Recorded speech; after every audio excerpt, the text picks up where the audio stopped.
Morning. It was a short night for me. Last night, Robin and I went and saw the year-delayed concert of Stevie Nicks and Billy Joel. Somewhere there between Stevie and Billy, the alarm went off on my phone and told me it was time to get ready for bed. And I still had a long way to go. And then there was a time change, and it was a short night. But for 3 hours last night, myself and several thousand people my age and some older and some younger were all teenagers again. You could tell it. We acted like we had knees that moved. We swayed. We sang like nobody was listening.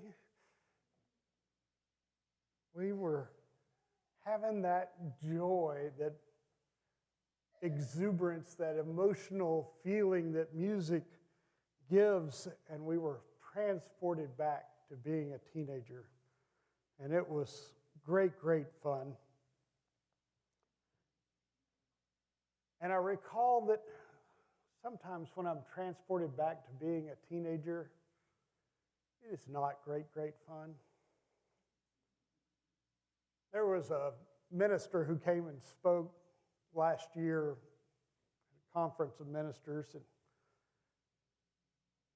somebody was asking her, she did a church plant, and it did very, very well up in Colorado, and they were asking her about planting a church.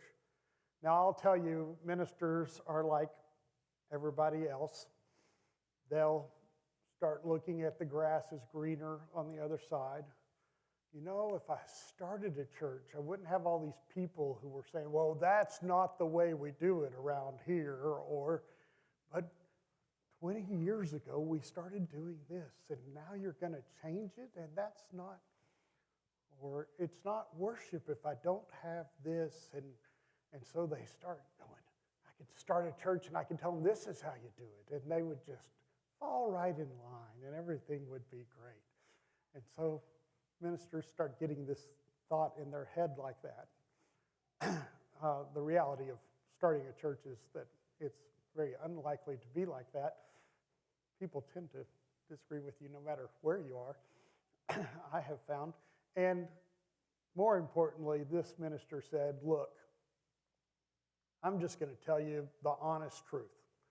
If you think you want to plant a church and you are not somebody who your whole life, when you said, hey, I think it'd be fun for us to go do this, a crowd of people didn't go, yeah, let's go do that, and join with you and go, don't go start a church. It's not going to go well. I was not that person as a teenager, and it was hard sometimes. I would start to say, let's go do, and somebody would go, oh, let's go do this, and off everybody would go. And I would sometimes find out that somebody had said, let's go do this, and nobody had invited me to go along. Nobody had even thought about Derek. And so sometimes I would go into my bedroom as teenage Derek, and I would turn on Moving Pictures song, What About Me? And I would start screaming along with that song. What about me? It isn't fair. I've had enough. I want my share. And wishing that I was part of the in group. And I will say that I have looked at our Gospels and I have sympathized with the disciple Andrew. Here's this nice guy, Andrew. He's cruising along, fishing with his brother Peter, Simon. Jesus comes along and says, follow me. And they both follow. They take a few steps and see James and John, and Jesus says, follow me. And they follow along. And so they go following. And then Jesus says, Hey, I'm going to go up on a mountain.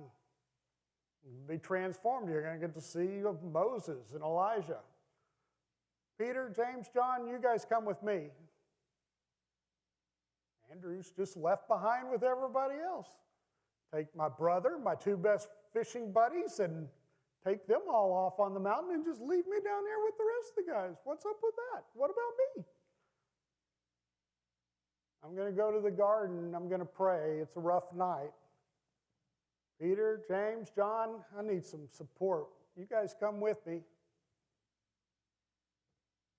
Jesus, I've been right here too. What about me? But then you get the Gospel of John. In the Gospel of John, Andrew gets his due. Chapter 1, Gospel of John. John the Baptist sees Jesus walking by and he says to some disciples who've been there with him, there's the one you need to follow. There's the one who's coming into the world. And off they go. Andrew spends the day with Jesus, and then what does he do? He goes home and he gets his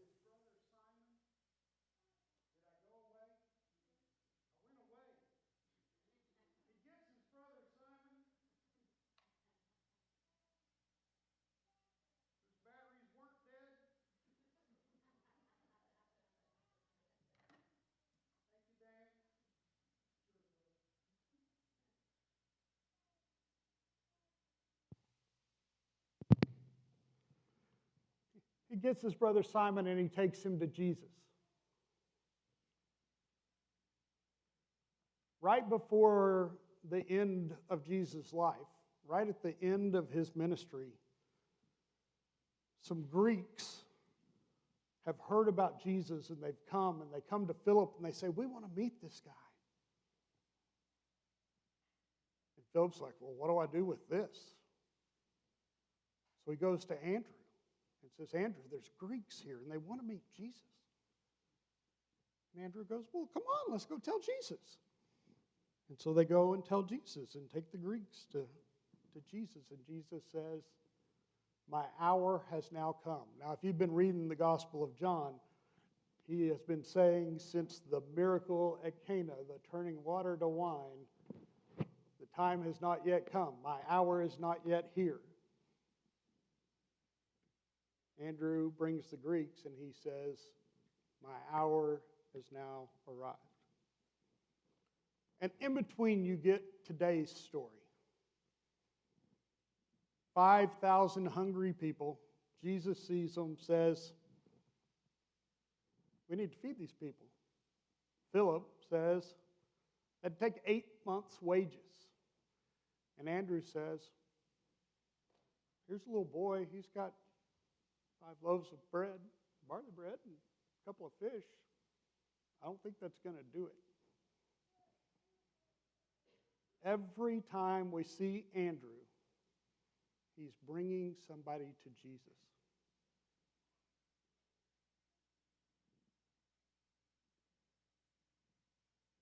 This story, the feeding, is in all 4 Gospels. It's the only one of these miraculous signs that is.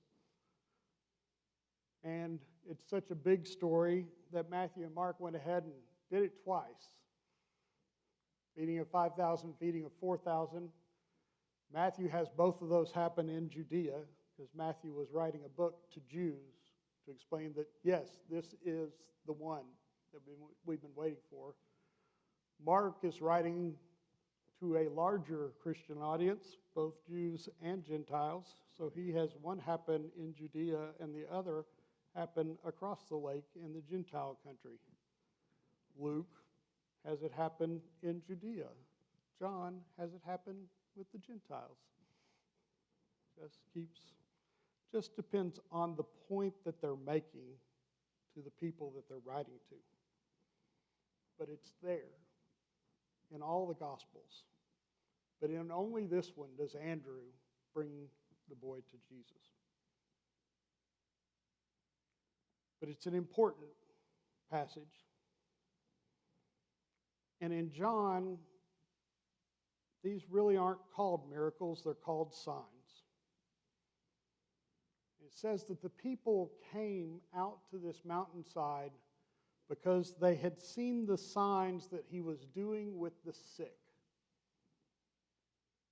In John, the signs point beyond themselves. They point beyond that moment. They point to the revelation of God that's happening in Christ. But these people, like so often happens to all of us, don't see what the sign's pointing to. They just see the event. Hey, something cool's happening. This guy heals people. Let's go watch.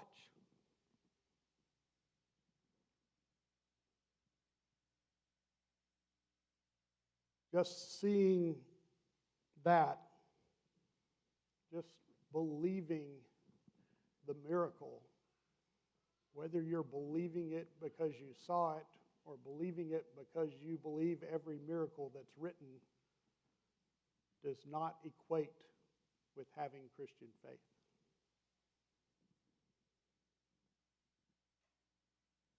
We're seeing it in this story. They've seen miracle, but that doesn't give them the faith.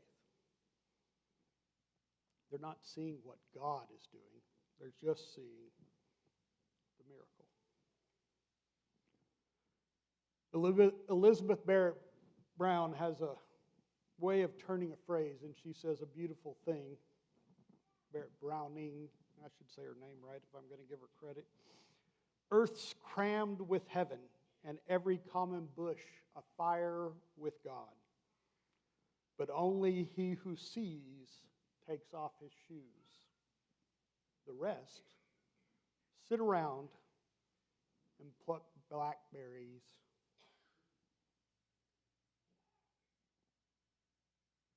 Jesus is up on this mountain with a bunch of people plucking back blackberries, and he's asked how we're going to feed them, and Philip has been logical and said that would take 8 months of our wages. And Andrew says, here's a boy. 5 barley loaves, 2 fish. But what are they among so many people? Andrew's doing his thing.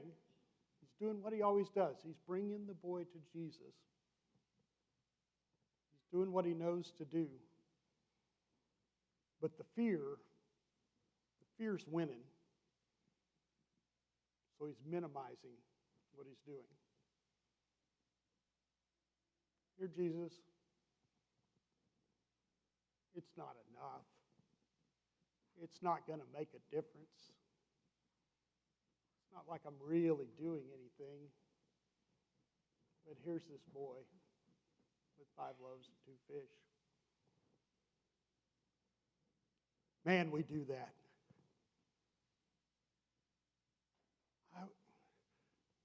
I see it, Jesus, but it's too big and I'm too small. I can't feed 5,000 people. I don't have 8 months of wages to give them. All I've got is the little bit that I have. When I make a lot of money, I'll help. Don't you worry, God. When I'm stronger in my faith, I'm sure I'll be strong enough to help.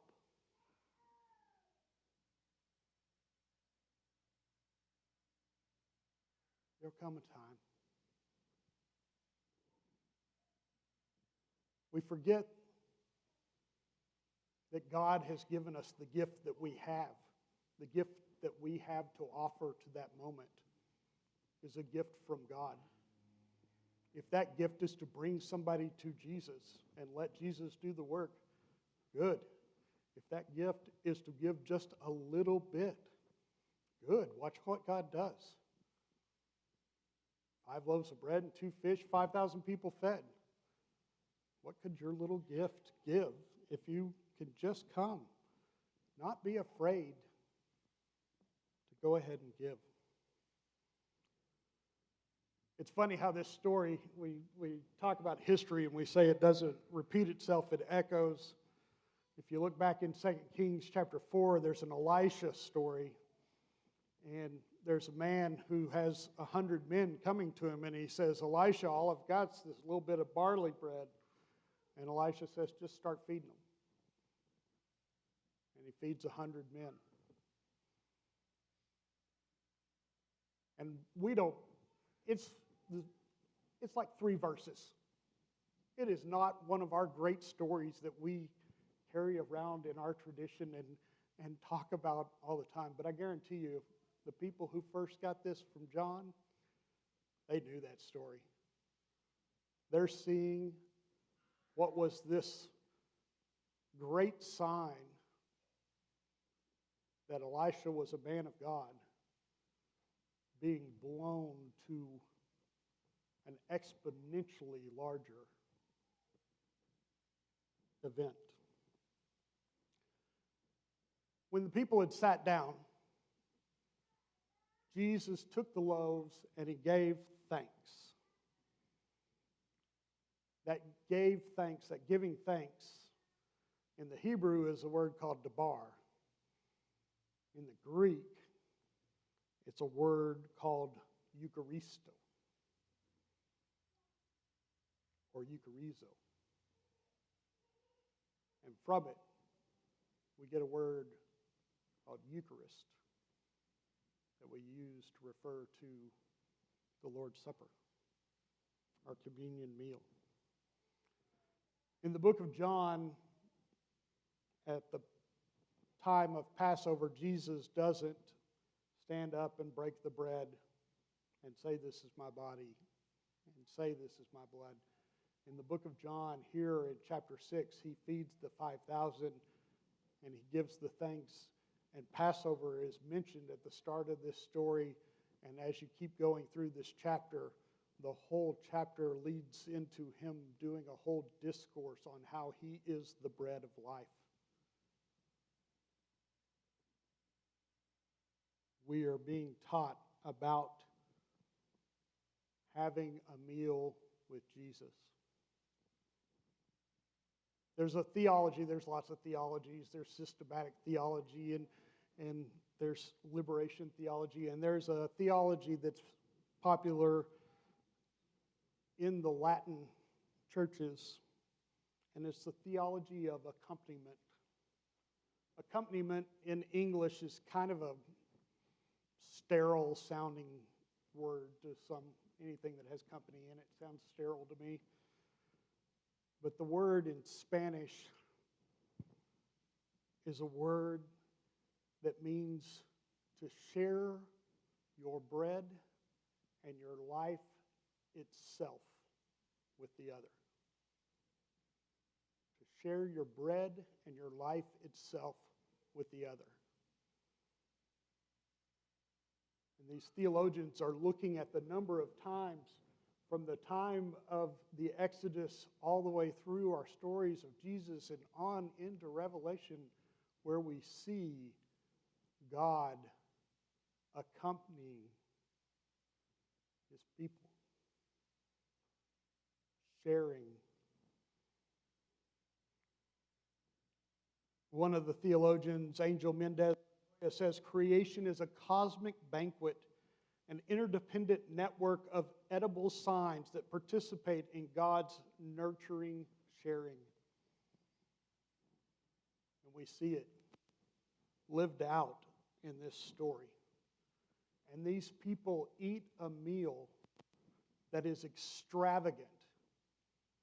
This little meal where they can eat as much as they want.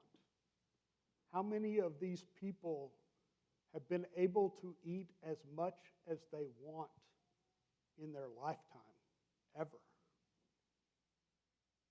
And not only do they get to eat as much as they possibly want to eat, there are 12 big baskets of leftovers for them to take to other people who are hungry.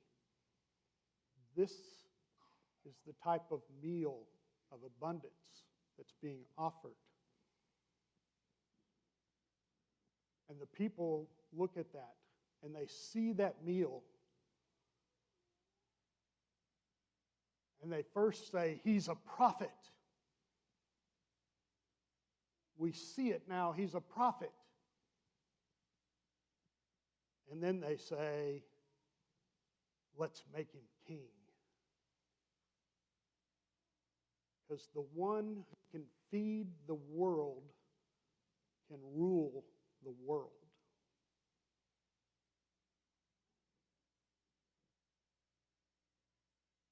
Interesting situation.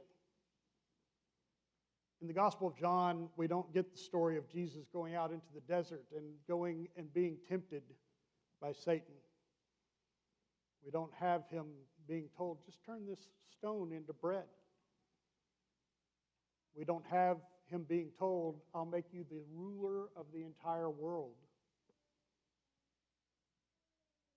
But here we have the reality of this situation where instead of making bread as a selfish act because I'm hungry and I want something to eat right now, it's I see 5,000 people who need to be fed,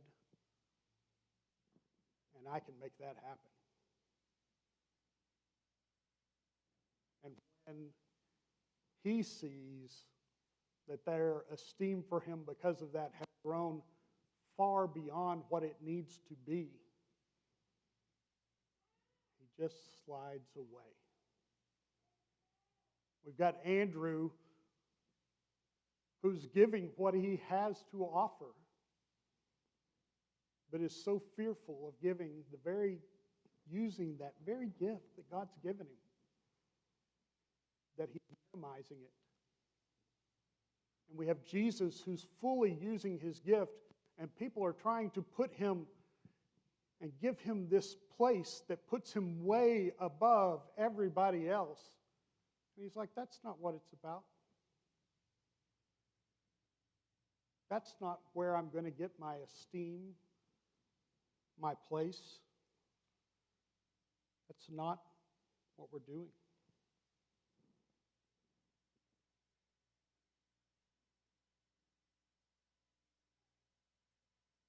I was trying to figure out how to express that going on in this story this week. You know, I'm a preacher. Turn the phrase. You can do it, Derek. I put down my thinking for a minute and went to see the troublemakers. Some people call them the quilters. They meet twice a week here on Mondays and Thursdays from 2 to 4. And there's one or two of them who actually really care about quilting. And there's several more of them who are there. And they like food, so I show up. I like food. But they start every time that they're together with a devotional. And so I went over there. Usually I find some excuse to be late so that I miss that Jesus part and just get to be there for the food. But I went ahead and showed up on time. And Beth Corsi was doing the devotional this week. And she said, you know what my favorite phrase is? My favorite phrase in the whole world is, it's nice to be important, but it's more important to be nice. It's like, well, there you go. And then she said, you know, I always felt like I was really simple because I believe that. But then I saw The Rock on television a little while ago, and he said that it was his favorite phrase too. So I feel better about it.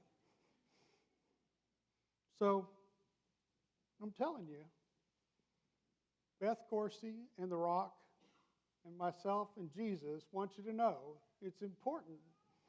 It's nice to be important, but it's more important to be nice.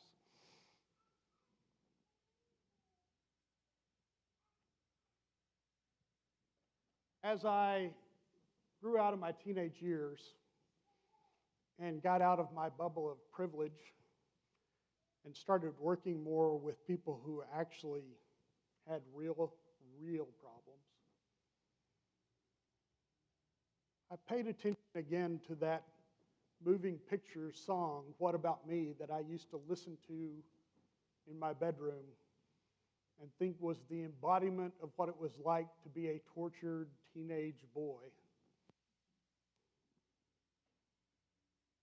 The song starts out with a young boy, a little kid, and he's been standing at a counter trying to get somebody's attention to help him. And nobody's paying attention because he's just a little kid. And people are stepping in front of him and pushing him around, and they're knocking him down to the ground. And nobody cares because he's just a little boy. His needs aren't important. And so he goes and screams, "What about me? It isn't fair." And it tells the story of a girl who's working in a store.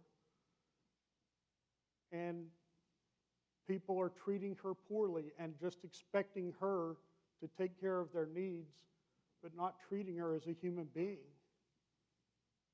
And she says, "What about me?" The song says, literally, take a step back and see the little people. There's nothing there but the words that make the big people big. So listen as they whisper, "What about me?" Now we're standing on a corner of the world going home. Nobody's changed. Nobody's been saved. And I'm feeling cold and alone. What about me? It isn't fair. I've had enough. Now I want my share. Can't you see? I want to live. But you just take more than you give. What about me?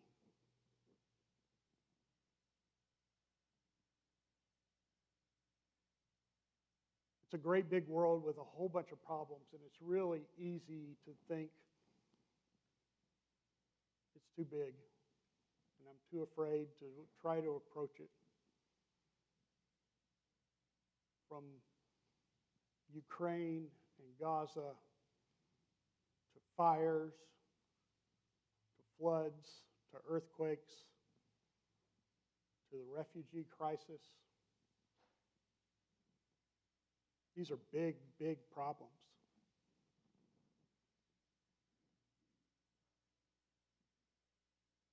There is a ministry of the disciples of Christ. I have for 20 years since I found out about it called it the worst named ministry and the best ministry of our denomination. It is called Week of Compassion. It is not about 1 week of having compassion. The Week of Compassion is our arm that reaches out to the problems around the world.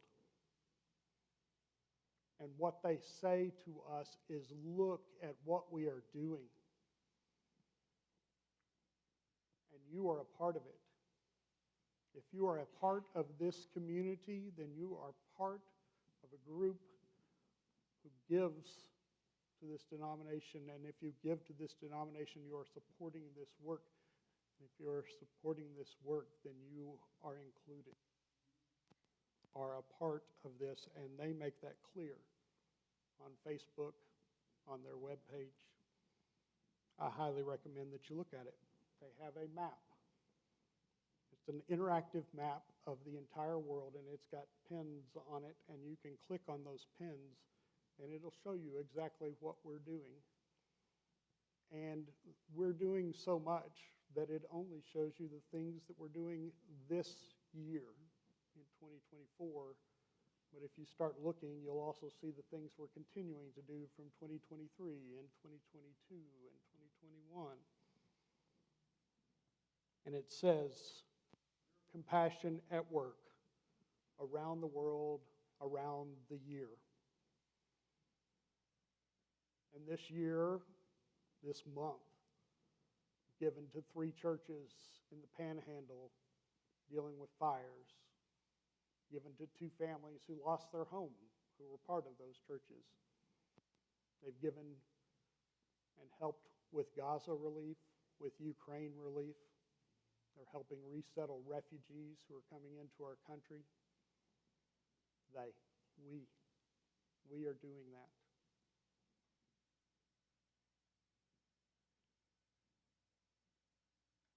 We don't realize even what all we're doing by just keeping on coming to Jesus. Keeping on coming and looking for where God needs us to just bring a little gift. It was God's gift that God gave us after all anyway. Why not bring it and share it? There's nothing to be afraid of. Let's pray.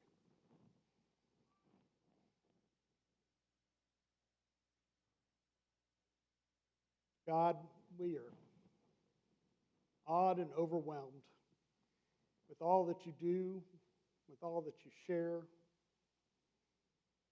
with the way you love. And we are blessed to be yours, blessed to be able to partner with you, blessed to be able to bring our small gifts and watch you do great things. Blessed to see the moments where you've broken into creation and continued to make it more as you have designed it to be. And we thank you. We thank you for your generosity of allowing us to be part of your community and of your work. Through your Son, whose signs always point to you.